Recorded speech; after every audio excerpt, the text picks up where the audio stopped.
guys, how are you doing? It's Cam back at you again. I'm here with my dad. Happy Christmas. So today we are doing a follow-up to the Q&A we did last Christmas. I did loads and loads of Q&A posts on the leading up to Christmas, and we left it really late, so less than a week till Christmas now. And we have picked a select few to go through because a lot of your questions were really awesome, but a lot of them were repeats from last year. So if you feel your question wasn't answered, go and watch the previous one. There's tons in that. But from now on, are we ready to get started? Yeah, let's go. Let's go. First question. Is there a guitar you wish you owned? I guess that's for both of us. So, kicking right off, I can... A guitar I actually owned. Because we've already got a great collection as it is, and every guitar is unique, so there are certain things you like. The Floral Gem. The Floral Gem. Yeah, it's probably, a few years ago, the original Floral Gem that is, not the recent ones. I think probably the best guitar I have ever personally played was a second-hand Floral Gem about 8 years ago that was absolutely mint. And you know, you sometimes pick up a guitar and for whatever reason it sounds brilliant, feels brilliant, it's perfectly set for you. Everyone likes different necks, different pickups and things like that. But this guitar, you know, it was love at first feel, so to speak. Looked fantastic as well. It did actually, it was really nice. Because the real ones had fabric underneath, didn't they? Yeah, there were curtains or something, weren't Yeah, there? yeah. Some Steve Vai curtains or something bizarre. Yeah, I thought it was really cool. Hotel curtains. So yeah, that was that one. Yeah, a guitar I love wish it. I owned is, well, there's loads that are very, well, they come from my inspirations, what can I say? I'd love to have my own custom shop Charvel, not like a signature model, but one for me. And it would be very much inspired after this guitar, which is my favourite guitar I own. This is my Gold Telly, and it's basically in sort of a black crackle finish, it's got a mirror pick guard, and aesthetically it looks quite John 5-ish, but with a hint of 80s in there, hence the crackle and everything. Two humbuckers, these are Pariah pickups, Blackheart and Leone, and perhaps maybe an ebony board, maple neck, and maybe one or two little tweaks. But besides that, I'd love a custom shop made to this style. Or if I was to pick something off a production line, I'd probably go for something like the Angel Vivaldi Nova, because it's something different. Or, Yeah, it's a nice guitar. or a Guthrie Govan, maybe? Well, the Guthrie Govan The is Ash such one? a brilliant guitar. I bet you in 25 years' time, when you get these books, you know, the top 100 guitars, Yeah, the you've got to play 1001 before you guitars. die or whatever it is. Yeah. The Guthrie Govan will definitely be in those. If you've not tried one, there's just something distinctly special about the Guthrie Govan guitar. It's because it's got so many unique parts. Yeah. That another guitar has. It was designed to cover as many bases as possible, and in essence, if you like, be the best guitar on the planet. It's almost built with that in mind, or a modern refreshment. I mean, it's not super posh in a lot of respects. It's just meticulously made, specially made pickups, different bridge, everything. It's just a brilliant guitar. So if you've not tried one, you really should. They're ace. Yeah, and super expensive. Very expensive. Having said that, a lot cheaper than a Gibson custom shop. Oh yes, that's true. Best guitar you've ever played? Well, Floral Gem, isn't it? For me, probably is the Floral yeah, Gem. for me, it's probably so tough. Or, funnily enough, one of the only times I've ever sat in a shop and I never intended to go and buy a guitar, and you were sort of like arguing with yourself because you so desperately wanted it, was, I remember before we'd even really heard of Edwards, Les Pauls, things like that, which are made by ESP in Japan. Never heard of them at all, just probably thought they were complete rubbish, to be honest with you, because we just thought, oh, never heard of that, mate, they can't be very good. And I remember trying a relic one that they made with all, you know, literally factory relics, a bit like the road ones you see. Absolutely. A lemon drop. Yeah, it was absolutely brilliant guitar. And again, I'd probably put that in certainly the top 10 guitars, best ones I've ever played, certainly. Yeah, absolutely. For one of my best guitars I've ever played, ignoring what I'm used to, one that stands out for me was, I was in a shop called Amp, a tiny little shop in Macclesfield, and he had in the shop specialises in sort of vintagey gear, and this guy suggested, like, oh, try out this Gibson SG Standard. It looked like anything that Angus Young would play, just a red Gibson SG Standard. And I don't know, there was something about the way his guitar was set up. It was, every note was even, no sort of dead spots or an even edge or anything about it. It was just silk to play, and it sounded amazing. And you know when you just can't get over how good a guitar is, you were not expecting it to be this good. That's it really. Yeah. Yeah, so yeah, Gibson SG Standard is up right up there with one of mine. Favourite instrumental guitar album? That's an interesting question because you're not an instrumental music fan. No, you like songs. You know, to be honest, I'd rather stick pins in my eyes and listen to an hour's worth of instrumental music on the guitar, because it just gets so samey when people are blasting up and down the neck at 50 miles an hour. I find it a bit boring. Yeah. But no, I don't know. I couldn't really say what my favourite is because I don't really like instrumental guitar albums.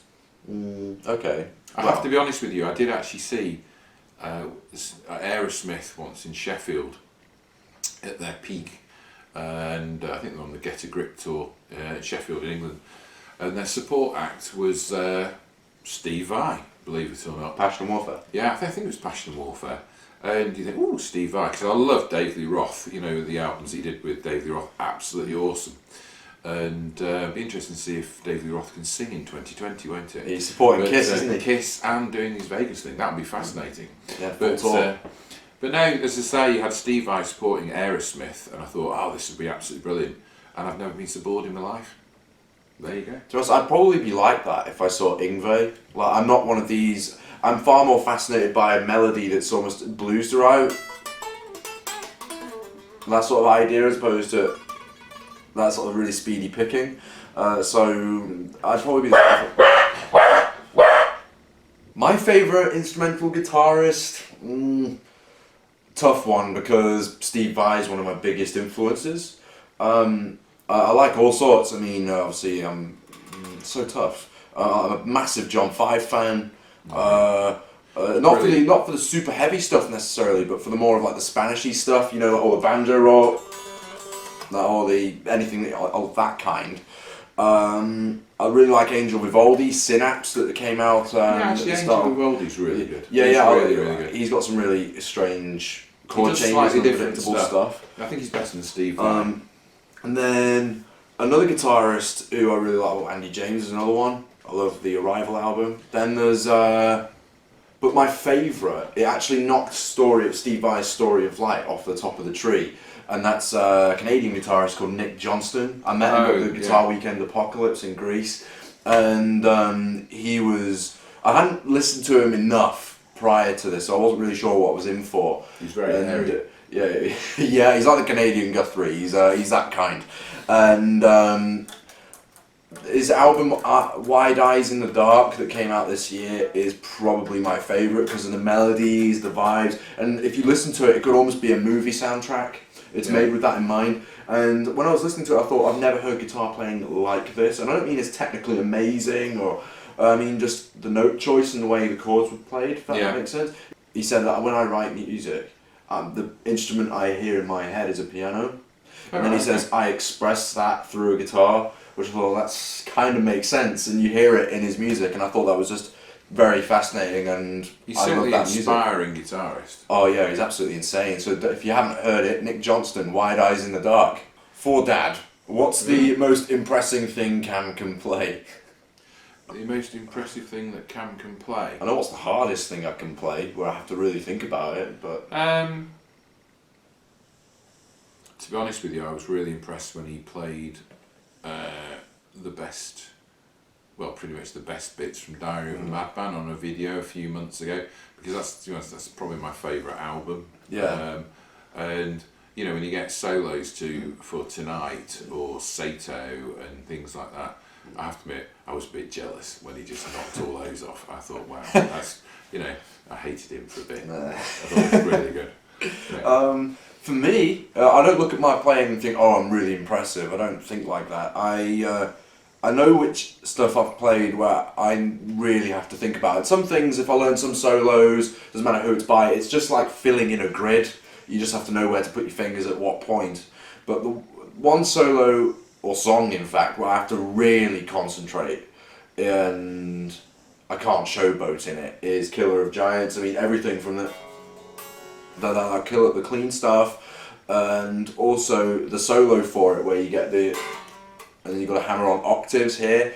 That's one of my hardest things. But also another one that I find really hard is actually off my originals that are coming out. I've done a ballad which has got a fast part in it, and the solo for that just came off the cuff, and it's so hard to play. Called Feeling. Again. It'll probably be released. Falling, not Feeling. Falling. Sorry, Falling. Sorry. Feelings, Van Halen. If you learn, if you love, you will burn.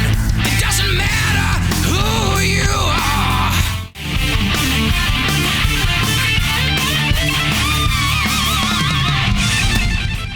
Can you feel it? Can you feel it? This is the revolution. Can you feel it?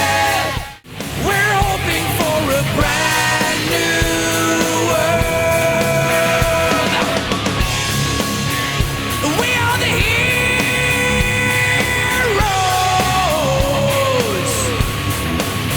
Can you feel it? You heard it here first. I've got a killer singer from Sweden called Joe Manson. He's from the band Soul Syndicate and a wealth of others. He's online. Go check him out. He's got Awesome singer. Yeah, he's got. If you can combine him with anyone, he's got a bit of David Coverdale in there. There's a lot of Dio inspired stuff in there, I think. And when he sings quiet, there's Klaus Meine. So it's a really interesting contrast. I really love that. And I've got a drummer in California called David Backer, who's amazing. He's like a young sort of protege drummer. He's fantastic. And John Bonham. Yeah. Miniature John Bonham. Oh yeah, absolutely. He's an absolute timekeeper, this guy. And Brilliant. yeah, we've come out with some really, really cool stuff. And once that's out, we could be looking to gigging, touring perhaps, and see how it goes. One of the most common questions I see that Cameron gets on his videos is, where are your originals? When are they coming out? The problem is with YouTube is that people can just nick them. If you just put a load of original tracks up there that say your demos and they haven't been properly protected or copyrighted and all this sort of thing, people can just nick them. And so people who might have been on Cam's channel for a long period of time will know that he has put a lot of demos up before, and to be fair, they were pretty popular. I do get emails asking me to re-upload them, and I just say no. They're being re-recorded and being sorted out. Yeah. So it's people will hear the finished things, and to be honest, some of the tracks are ace, absolutely ace. Yeah. And I'm about to be biased, but no, some of them you think, God, I mean, the ironic thing is, I actually have out of my originals. I know we were talking about instrumental guitarists before, but I've got a few instrumentals coming as well that I need to get them finished because I'm starting to do clinics now. I mean, it would have been great if I had them fully fledged and finished, because I've just done a tour with BBC, doing like a schools tour, and I was just basically winging it the whole time, basically playing little bits here and there and on backing tracks and things.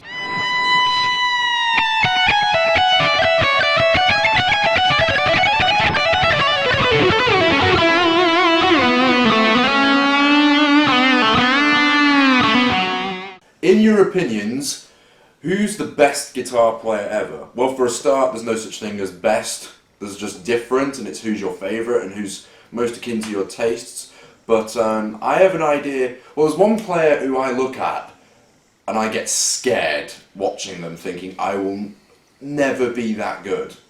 And hang on, we can also do a count-off, where I do 3, 2, 1, and we guess who that person is. No, well, we both know who that person is, really. It doesn't take a genius to figure that out. Well, who is it? It's Guthrie Govan. Yeah. End of. I mean, there are so many technically fascinating But you could never players. say somebody's the best guitar player, because there'll be loads of guitar players, you, me, us, we've never even heard. You could get some guitar player who's absolutely brilliant who lives in a cardboard box in Manila. You just don't know. So, you can't really say that.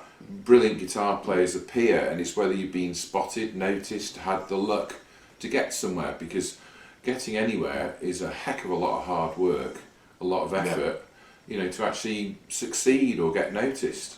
Absolutely. But I mean, to be fair, it's been a grind getting the amount of subscribers on YouTube that Cameron's got. You see somebody else will do some fluke video and end up with 250,000 subscribers off the back of that.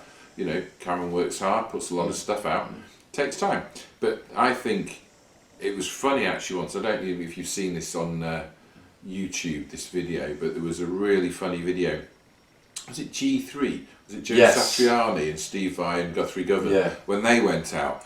And it was, you know, let's be honest about it. The other two are Steve Vai, Joe Satriani, awesome guitarists, absolutely awesome guitarist. But Guthrie Govan is just can play anything by anybody, does wacky, incredible stuff that quite frankly should be virtually impossible. And the thing is, if you look at this video, it's brilliant. Every time Guthrie Govan starts doing something really, really cool, fast and difficult, Steve Vai just cuts in. It's almost like to shut him up. Like, we've had enough of that. Yeah. We're not having you being the star. Yeah, I know. It is an element of that. And also, a similar thing I've seen is John Petrucci's Guitar Summit, where there were it was an incredible lineup, where I would love to have been there. Where it was, of course, John Petrucci, Andy James, I think Tony McAlpine, or Sean Lane, if not both. Tosin Abassi, I remember distinctly being on there, and Guthrie Govan. And Guthrie Govan was like, everyone's taking their turns to solo over a particular sort of jam track they put together for this show. And it gets to the very end where it's time for Guthrie to solo, and the backing track changes, as if it was done on purpose to throw him off. Yeah. And you can see there are parts where literally you've got Andy James and John Petrucci sort of elbowing each other, looking at each other, going, "We can't do that." It's a really fun thing to watch, but you know, it's just astonishing to watch people like that playing. And also, it's fun to see stars get blown away by other influences or by other things, which I think is really, really cool. Mm-hmm. So yeah, there we go. That's who, in my opinion, one of my favourite guitar players of all time, Guthrie. Yeah. But your favourite guitarist is Tommy Bolin. It is. A lot of you've told me that loads. Yeah, I mean, a lot of people. I feel obviously, like with anybody, it's who you grow up with, who your influences are. I mean, my main influence when I was a kid growing up was Richie Blackmore, quite frankly, with the Ronnie James Dio era, Rainbow and Deep Purple. But no, there's no question. Tommy Bolin, I think, was a brilliant guitarist. I mean, he died when he was 25. But the problem is he was a complete junkie. But he was on a hiding to nothing, really. I mean, he always tended to come into bands to replace another famous guitarist. He was in the James Gang, replacing Joe Walsh. Yeah. And basically, obviously, came into Deep Purple in the end days when they were all off the head on drugs, to do Come Taste the Band. Yeah. And but if you look for his music, it's pretty inspirational stuff there. He was seriously talented. So yeah, personally, he's somebody I've secretly collected loads of bootlegs and any bit of recorded stuff, material that's dribbled its way out over the years. I mean, he's superb. By Teaser, by Private Eyes, brilliant. What's the oldest guitar you own? Probably that one behind us. That one. This is my dad's old Strat. Swap these over. But you can talk about this. There's lots of stories behind this. I uploaded a video, posted a video of this on Instagram, and it hasn't appeared in a video for a long time. So you just point out little parts with this. Well, the funny thing is, this is a 1977 Strat, and as you can see, it's been around the block. Originally, it was a typical black Strat with a ridiculously thick polyester finish, like the one The Edge plays. Yeah, basically, but. Obviously, when I had this guitar, a lot of that work, let's say, and surgery on it took place, I don't know, about 1981, 80, 81, 82, and it's got a very early DiMarzio Super Distortion humbucker in. It's got the middle one is some form of stacked Seymour Duncan, and again some form of unusual Seymour Duncan that we haven't a clue what it is in the neck. And there's also a lot of funky wiring was done by my late father, actually, who was an electrical engineer and whatnot. He did some really rather bizarre wiring on it and things. And to be honest, it's been on fire, it's been bashed, it's had a typical Steve Vai cutaway out there. I mean, this thing weighs, because it's a 70s Strat, weighs as much as an aircraft carrier. Yeah. But, it was good fun to do. When it was working all right, the wiring's a bit kaput at the moment. Some of the frets are completely worn through. But it can sound pretty fantastic. But again, 1977. The only reason this guitar I think it tells a lot of people why. Well, it's pretty obvious why it hasn't been online for a few years. And the Republican flag, the battle flag. It's battle flag of the Confederacy, actually, Cameron. Yeah. But I think the thing is, Cameron actually played my guitar on a video, I don't know, about 3 years ago, something like that, in the early days of his channel, and got so much abuse for it, as if we're some form of crazy racist or something like that. And it's not actually true.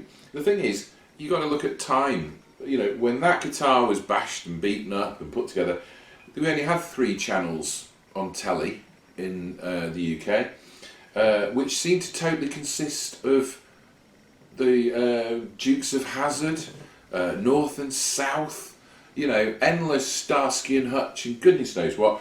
But there were so many programmes that emblem, for all what people think about it, was just rammed down the throats of the British people, and the American TV companies made an awful lot of money selling that emblem, portraying it as cool and whatnot. The thing is, you know, it just got stuck on to my car at the time, and I suppose you could say Zakk Wylde with his Les Paul that's got that particular flag, or Dimebag Darrell, or other people like that. The bottom line is, we don't want to be controversial. We don't tend to play it out all the time.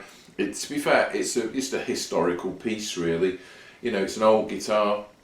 It did lots of things. It sounded great. I mean, you know, there's something weirdly very early Van Halen about it. I mean, it very much sounded this sort of period of Diver Down and things like that. It was, to be fair, it was or Women and Children First Tone. God knows how it just does.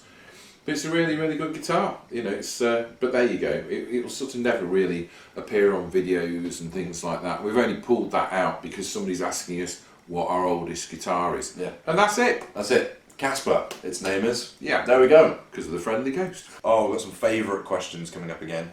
Favourite 80s band? Favourite 80s band? As in rock band or any band? Oh, any band, I suppose. U2. U2. Interesting. Mine is... Unforgettable Fire, Joshua Tree. You know, obviously I loved AC/DC, Van Halen, Black Sabbath, all these people. And it was obviously metal. I had a secret thing going, you know, for early U2, which is really good. It's interesting. I mean, U2, I mean, just because of listening habits and how big they've been during the early part of my lifetime. Because I was really young, starting to figure out what music really was when How to Dismantle came out, and what's the one with Elevation on it? All That You Can't Leave Behind? Is that what it's called? Yes, I think so. Yeah, but those albums came out, so I've always liked, although he has had a huge inspirational influence, if you like, on my playing, but The Edge I really, really like, and I bet people are going, what the hell? I mean, look at the guitars they play. U2 did some really good stuff, did some really successful albums. I think the recent stuff is absolute crap, but there you go. I think they have been for years, and in the UK, we just don't think they look after the UK at all in terms of tours and visits and stuff, and haven't done for 15 years, 10 years, 15 years. My first gig was U2, which was really cool. What was your first gig, actually? Oh God, I can't remember. I actually don't know that, so that's a first for me. So I genuinely can't remember now. A long time ago. But I do actually remember taking Cameron and his twin brother Angus to see U2 at Manchester, the stadium, if you like, which is where Manchester City are now. And it's a good, you know, arena venue, if you like, for gigs. But they were quite small then. They were only about 7, 8, something like that. I remember distinctly going mad to Vertigo or something like that. Don't butt in. I'm going to finish this story. Go on then. Tell it better. You know, because he couldn't see and it was literally quite small, he started jumping around on the seats, you know, like the football seats and whatnot. And everyone's leaping around to Where the Streets Have No Name or something like that towards the end of the concert. And Cameron obviously leapt a little bit too high, and when I turned round, he'd gone. He disappeared behind the seat and got us completely stuck. It folded and left a big enough gap for my feet to go through. And an absolute dick up. Scrabbling at the It was end. really good. So I'm missing the end of Where the Streets Have No Name, trying to pluck my son from the back of a seat. So there you go. Yeah, so that's that. There you go. My favourite 80s band is probably the Eaton and Smile Band. Oh right, yeah. Because I really love that lineup, and also just how wacky and crazy everything was, and almost musically free it is. Does that make sense? Like, everyone's so technical on that album, and I suppose it's just almost like a testament to rock, that album. I don't know. That's my opinion. Or Ozzy with J.K. Lee, because that's of all the gigs you've been to. I mean, you said in the previous video you were at Donington '84 with AC/DC, Ozzy Osbourne, Van Halen, Motley Crue, all of them on the bill. And I deeply envy that you saw Ozzy with J.K. Lee. In fact, you've seen him really twice. Good. It was, yeah, well, yeah. It was, to be honest, I think there was somebody else asked a question. But it was through your Instagram, wasn't it? What did you think of Donington '84 or whatever? Yeah. It was really, it was brilliant. I mean, you had AC/DC, Van Halen with Roth, Ozzy Osbourne and Bark at the Moon tour, Gary Moore. Yeah, you know, I think I wasn't into Motley Crue. Motley Crue were actually at the bottom of the bill out of 7, but they were doing the first date in Britain, I think, or something like that. And you know, it was really, really good. But you know, Ozzy Osbourne, without a doubt, that day, no lights, no specific show, if you like. It was probably the best gig I've ever been to, and I've been to a heck of a lot of rock gigs, and I've seen Ozzy several times, I've seen AC/DC several times, and Van Halen twice, and whatnot. And that is without doubt with J.K. Lee at Donington, best gig ever. But what was interesting is that, you know, everyone literally was buying at the time, you know, the 1984 Van Halen album, and obviously they were touring that, doing the festivals in Europe. And I have to say, Van Halen ended up getting booed. Literally, they weren't popular. You know, they were okay, but it was just all ridiculous bass solos and a drum solo after the third song, and you know, they were literally getting booed. And I have to say, the sound quality was crap. I mean, I love Van Halen. Van Halen are absolutely awesome, awesome band. I've got every single thing they've ever released. Doesn't matter whether it's Roth or Hagar or even Cherone. I've got absolutely everything they ever put out. But I thought their live sound was rubbish. I mean, it was great by the time they got together with Sammy Hagar. The live sound was brilliant, you know, but they were really, really sounded pretty naff, which is interesting because we've got another bootleg, haven't we, in Stockholm the following week, a festival there. And Roth says between songs, you know, where he's like, "Is everyone having a good time tonight?" Whatever. And he goes, "You guys sure are better than those fuckers at Donington," or whatever it was. He says something like that, just completely utterly slates the Donington gig, which I think is really quite funny. Quite frankly, you could have gone home after Ozzy Osbourne and really not missed much. Even AC/DC, to be fair, and I've seen them about 6 times, AC/DC, and I love AC/DC. I absolutely love AC/DC. But the album they were touring at the time, which was the flick of the switch, I think, it was a rubbish album, let's be honest about it. Yeah. You know, so they really My were opinion. very good. Yeah. Yeah, there we go. Favourite Manchester band? Oasis. Are we talking a real Manchester band?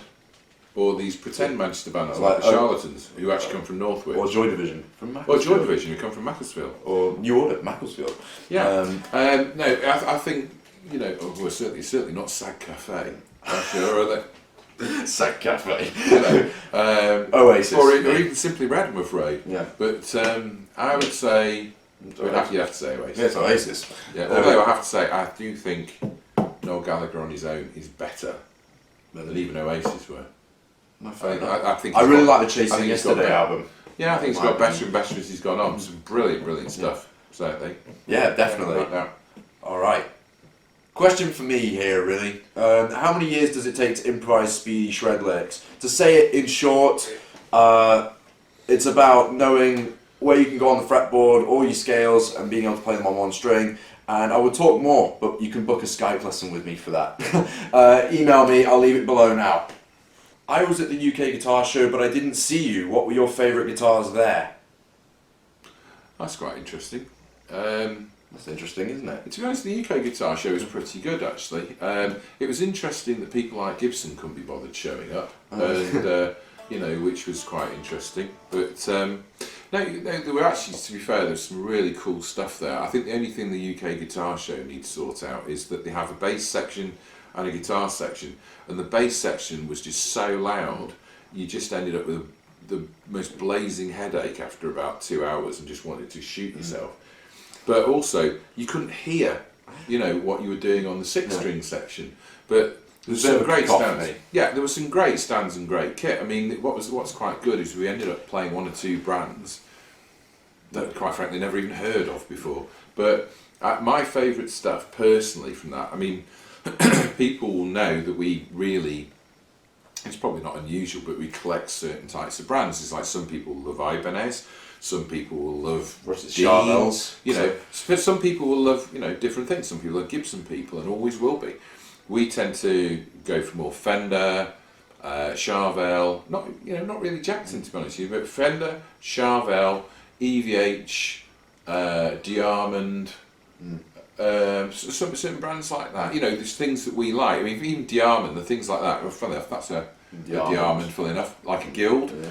But these were like made for a couple of years in the late 90s or up to about 2000. And were really good, but they were actually made by Fender, and the actual pickups were made by Fender, or something. Anyway, that's by the by. But my favourite thing from the UK guitar show, without a doubt, and there was some cool stuff there, but it was some of the Gretsch's, believe it or not. So, the centre block stuff. Yeah, some of the new Electromatics, and even the colours they've got nailed, and in Tahiti red and all these sorts of things. I mean, there's some really brilliant. I mean, they're made in China, so people need to stop being snobby about where guitars are made or prejudiced about things. But no, I love the new Gretsch's. Some of those are great. I mean, we used to have a Streamliner, and we got rid of that because we wanted to get one or two of the new ones, because we really like some of the new centre block ones. I think they sound great. They play really fantastic for the money, actually. Yeah, they're quite cool. Yeah, they're really well. I love playing those Gretsch's, without a doubt. One that stood out for me was the Charvel Angel Vivaldi Nova. Yeah. I've got one or two clips of that, of me playing that, and I really, really love that guitar. So I'm hoping to snag one of them at some point in the near future, that's for sure, because I really, really like that. And I have, in terms of original music, ideas for 7-string stuff. So I'd love to snag one of those. But another company that was there was Mayon's.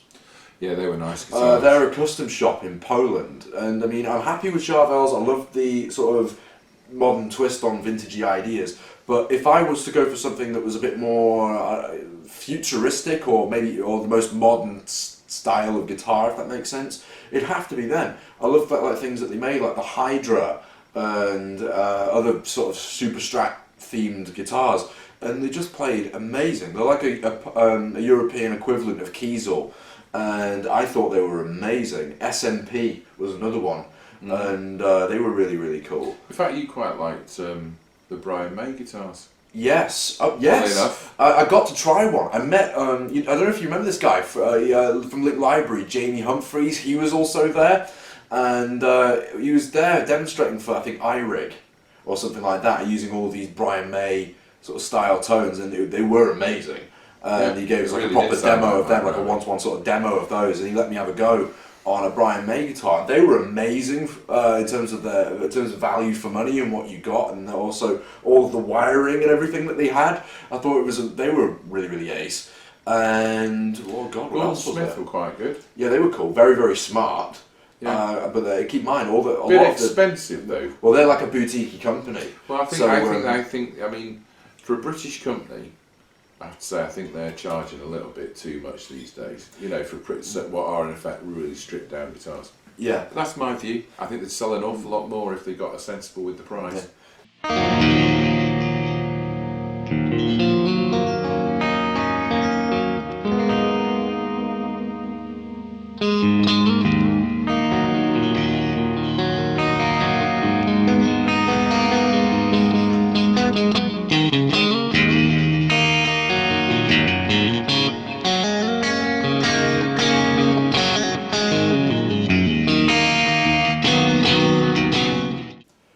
Question from a viewer in Germany, and he asks, is there much difference between USA, Japanese and Mexican Charvels? Which do you prefer and why?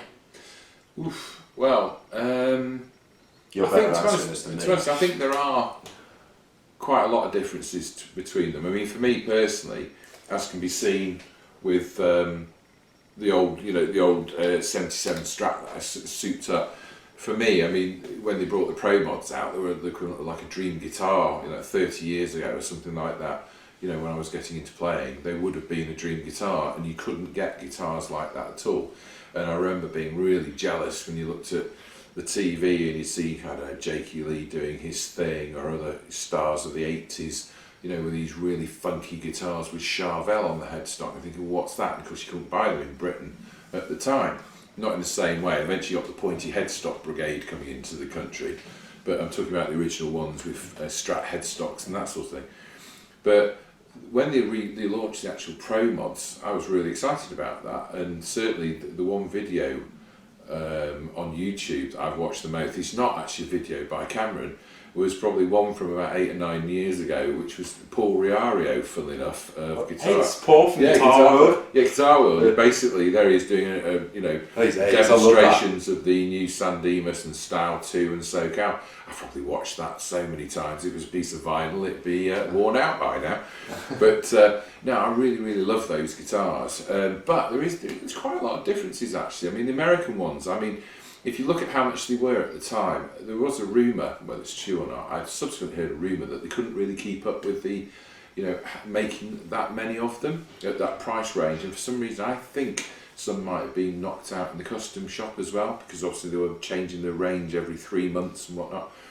But I think that's probably why they sent them over to Japan. And of course, they were made at a certain budget. And technically, they're supposed to be really the identical spec. And of course, you get this prejudice. It is quite rational, really, is that people think, oh, it's not made in America, it's going to be crap, or it's made in the Far East, it's going to be crap, or not very well made.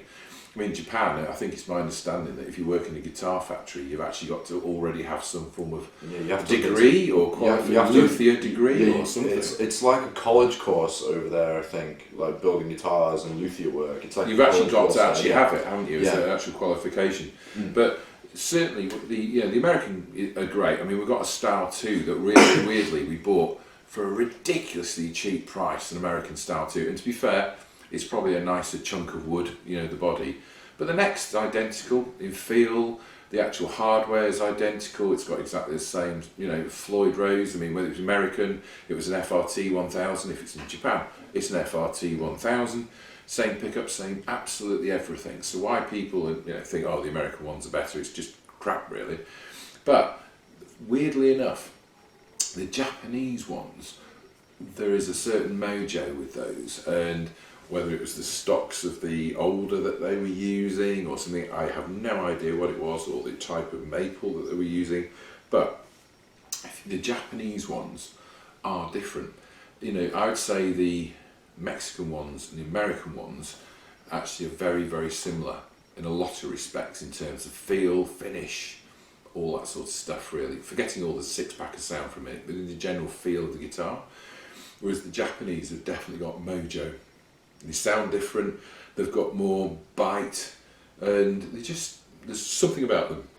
So if you see a Japanese one second hand, go and buy it, just get it cheap. I appreciate there weren't that many colours, but we've bought 4 of them over the last, 7 or 8 years, and they were great. In fact, that was a Japanese one. Yeah, it was. In fact, funnily enough, we used to have 1 or 2 of the wild cards as well. But no, they're really, really good quality guitars.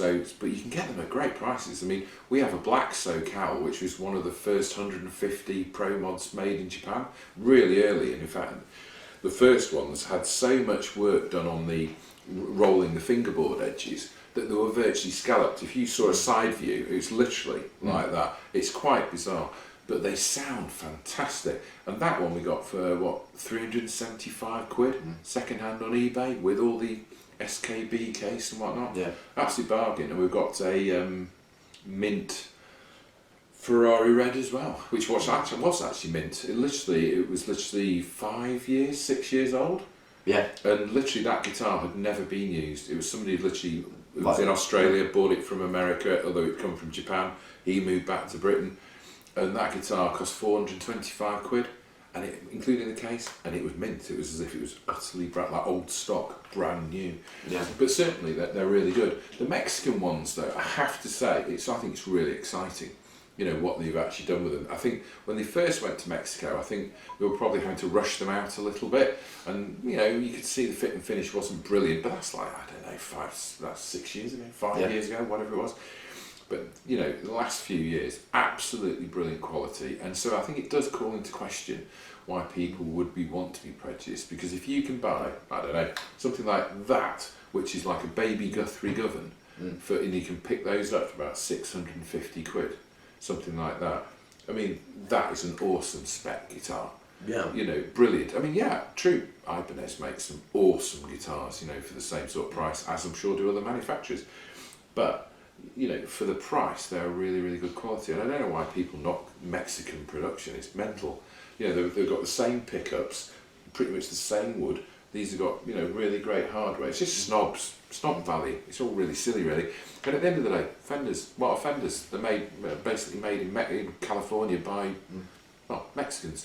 So, you know, they're fantastic. So, you know, I think it's going to be exciting to see what actually comes out with Charvel, probably Jackson as well, in 2020. I have a funny feeling there's going to be some pretty cool stuff, and I believe it looks like some really cool Japanese. There's a rumour. San Dimas and SoCals coming out that look really super flash. Yeah, a subscriber got in touch talking about some guitars that they've seen on Reverb, saying, "Oh, dude, these new Japanese guitars are amazing." And I'm so used to comments from people saying, where I'm playing a Japanese Charvel, and they go, "Where did you get that from? That's absolutely amazing." And then I'll tell them it's a discontinued model and all that stuff. Anyway, this one guy got in touch and basically said, "Oh, have you seen the new Japanese models that are coming out?" And I'm there thinking, right.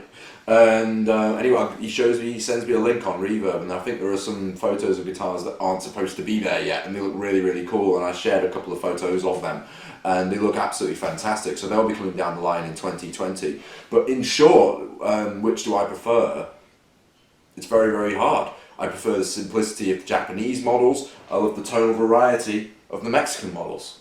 So so there's like a contrast between the two. But I have to say I sit on the fence. In other words, it all depends on what mood I'm in. Really, there we go. But if you're ever into collecting, which we are, it's a heck of a lot of guitar you can get for the money. There's no question about that. So, you know, and basically the Fenders, they just have a different decal on. That is it. Pretty much. Yeah. That's all right. Okay. Is that okay? Yeah, that's fine. Just fine. Alright. Kramer 84 Beretta or EVH 5150? Well, I know the answer to that. Well, funnily enough, I would say Kramers were obviously great in the day. They were really good in the day. I think the problem is that Gibson stopped. Destroyed a great brand. Well, they were a really good brand, you know. I mean, it's like a lot of guitars that were like hair metal type guitars, which obviously Kramer was, is that, you know, the investment in all those sorts of guitars and silly pointy guitars and flashy colours and all these things slightly disappeared obviously when grunge hit. And I think Kramer very much became, you know, forgotten about and a Cinderella brand really. And I think there's been a few false starts about trying to sell them when Gibson took over. But to be honest with you, excuse me, I think they were, you know, not particularly brilliant for the price. And in fact, you listen to Anderton said they were complete rubbish. Well, they weren't very good quality. But, funnily enough, that maybe it's to do with all the new regime at Kramer, not Gibson, basically. You can see, and in fact, to be fair, it's quite cool that they've obviously relaunched these guitars, and they're out, rather than being maple bodies, they've now got older bodies. Called, you know, they've got some cooler colours. Apparently, the build quality is a lot better, and the price is pretty good as well. And so, you know, I'd say they're really good. But you know, the 5150, the EVH 5150. I mean, you've seen Cam's reviewed it, and I played it, and Cam's played it a lot. They're really nice guitars. You know, what you see is what you get in terms of quality, real reliability. It's very rare, I think, you'd see a guitar that comes out of the Esenada factory that isn't, you know, good quality. Yeah. So, you know, they're really, really good. I've not tried one of the new, older 84s, and I bet you, and I'm sure they're a lot better, and I think that's really what I saw in Anderton's video. Lee Anderton was saying that the quality of them is a heck of a lot better than it was, so be interesting to sort of see. But the new 5150 range, I think it's common sense doing that, because they're actually at a really good price. They're actually verging on actually properly affordable, whereas the Stripe series went from being £500 for a Stripe series, suddenly, you know, you're talking the 5150 Stripe series was like £1,100. Now that is quite a major investment for somebody, really, isn't it? That's a lot of money.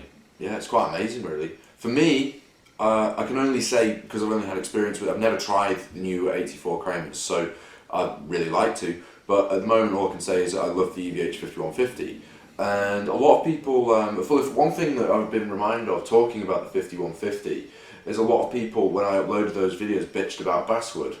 Yeah, ridiculous. I know, so it's, and I think for me, a basswood gave it a really great sound, and that's one of those things. It's probably my favourite tone wood if it makes a difference.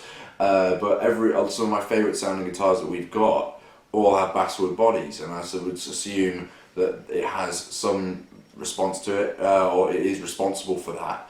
And I really like also basswood body guitars, how light they are. I think that's a really, really important thing for me. But yeah, I'd say the 5150 is what I prefer for the moment, but I haven't tried a Kramer, so there we go. I'd like to. I think the thing is, that you were saying about tone woods at the end of the day there, there are so many types of wood, there's so many different types probably of tone wood, and people, I think, have this mental block thinking it's either got to be mahogany, alder or ash.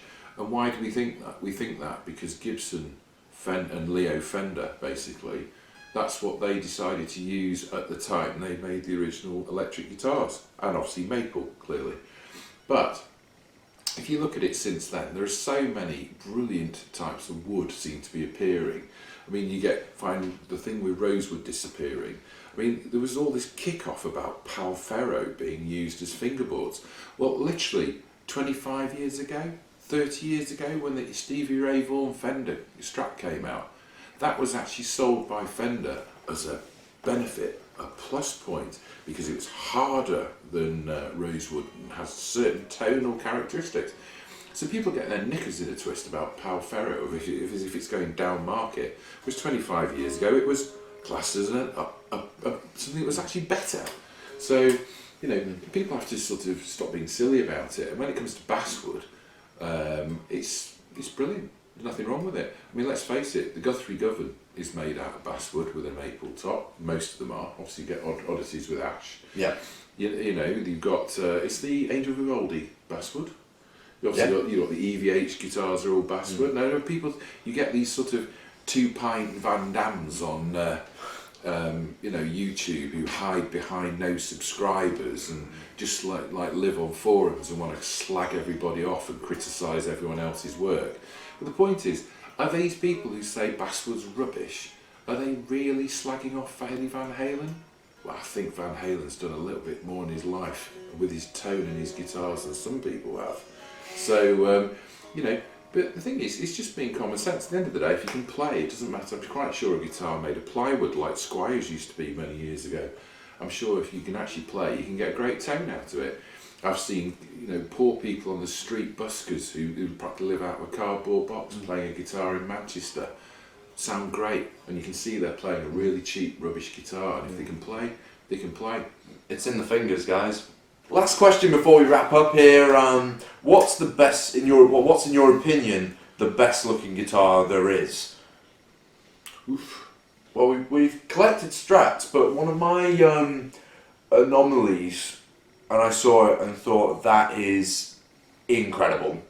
I follow Kiesel on Instagram, and they recently made a one-off. I think it's an Osiris, the headless guitar, and it was like a cherry poplar burl type top, but inside the poplar burl cracks was purple flake.